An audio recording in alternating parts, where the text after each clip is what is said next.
Hey, you know what I am, William Galmida, and I got a new, Craig, I got a new toy review, Happy Meal toy review.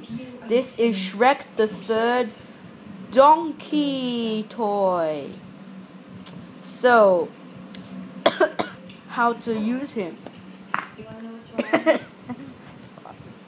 There's a switch there, flick it on.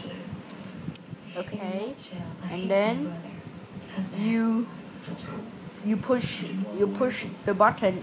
That's his tail, and this is what he says. This is what he says.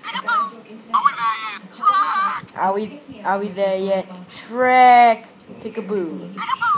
Shut up, donkey. No one like you. Okay. Let's have a look at the toy.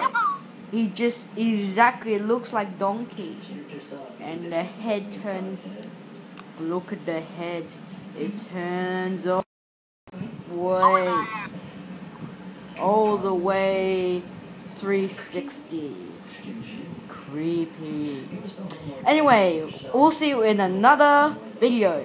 Bye bye. And I thought.